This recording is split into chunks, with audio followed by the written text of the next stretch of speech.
नमस्कार, मी प्राजक्ता आणि स्वागत आहे तुमचं प्राजक्ताज होमस्टाईल कुकिंगमध्ये।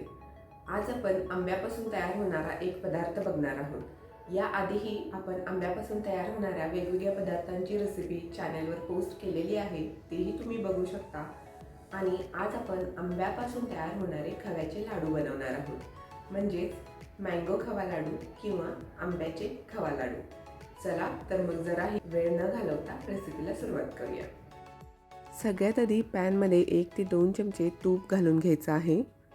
आता यामध्ये 1 वाटी रवा घालून घेऊया आणि हा रवा बारीक गॅसवर छान लालसर रंग येईपर्यंत भाजून घ्यायचा आहे। बारीक गॅसवरच भाजायचा म्हणजे रवा छान खमंग भाजला जातो। रवा भाजून झालेला आहे, बघू शकता। एवढा लालसर करायचा आहे, जास्तही लालसर नाही करायचा। आता आपण यामध्ये अर्धी वाटी साखर घालून घ्यायची आहे आणि 1.5 वाटी आंब्याचा गर काढून घेतलेला आहे, मिक्सरला फिरवून तो घालून घेऊया। आंब्याच्या गोडीनुसार साखर तुम्ही कमी किंवा जास्तही करू शकता आणि हे सर्व व्यवस्थित मिक्स करून घेऊया। सर्व मिश्रण व्यवस्थित मिक्स करून झालेलं आहे। आता यामध्ये 2 वाटी खवा घालून घ्यायचा आहे। हा घरी बनवलेला खवा आहे। याचा व्हिडिओही मी चॅनलवरती अपलोड केलेला आहे, त्याची लिंक मी डिस्क्रिप्शन बॉक्समध्ये देईन। तुम्हाला हवा असेल तर तुम्ही खवा घरी बनवू शकता किंवा विकतचाही खवा तुम्ही वापरू शकता। आणि हा सर्व व्यवस्थित मिक्स करून घ्यायचा आहे।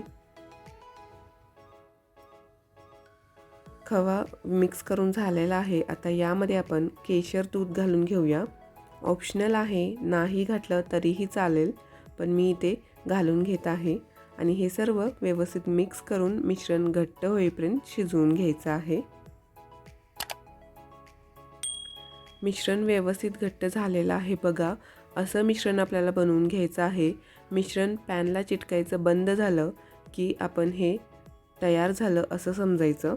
आता यामध्ये मी वेलची पूड घालून घेत आहे आणि हे सर्व व्यवस्थित मिक्स करून घ्यायचं।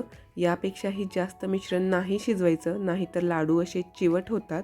मिश्रण पॅनला चिटकायचं बंद झालं की गॅस बंद करून घ्यायचा, त्यापेक्षा जास्त नाही शिजवायचं। वेलची पूड व्यवस्थित मिक्स करून झालेली आहे। आता आपण गॅस बंद करून घेऊया आणि हे मिश्रण प्लेटमध्ये काढून घेऊया। आता हे मिश्रण पूर्णपणे थंड करून घ्यायचं आहे आणि त्यानंतर लाडू बांधायला घ्यायचे आहेत। मिश्रण जसं जसं थंड होतं तसं ते अजूनच घट्ट होतं। आता हे मिश्रण थंड करून घेऊया। मिश्रण थंड झालेलं आहे बघा, मी हे व्यवस्थित थंड करून घेतलेलं आहे। आता आपण याचे लाडू बांधायला घेऊया। हाताला थोडंसं तूप लावून घ्यायचं आहे, म्हणजे लाडू बांधताना हाताला मिश्रण चिटकत नाही। आणि थोडंसं मिश्रण घेऊन व्यवस्थित लाडू बांधून घ्यायचे आहेत। बघा, एकदम मस्त लाडू बनवून तयार झालेला आहे। आता हा प्लेटमध्ये ठेवून देऊया आणि बाकीचेही लाडू बनवून घेऊया। खव्याचे लाडू असल्यामुळे लाडवाचं मिश्रण थोडंसं सॉफ्टच असतं, जास्तही घट्ट नसतं। आणि बघू शकता एकदम मस्त लाडू बनत आहेत। याप्रमाणेच मी सर्व लाडू बनवून घेते। बघा, एकदम मस्त लाडू बनवून तयार झालेले आहेत। एकदम छान झालेले आहेत आणि आकारही याला व्यवस्थित आलेला आहे। लाडू थंड झाल्यानंतर एकदम व्यवस्थित बांधले जातात आणि एवढ्या मिश्रणामध्ये 24 ते 25 लाडू बनवून तयार होतात।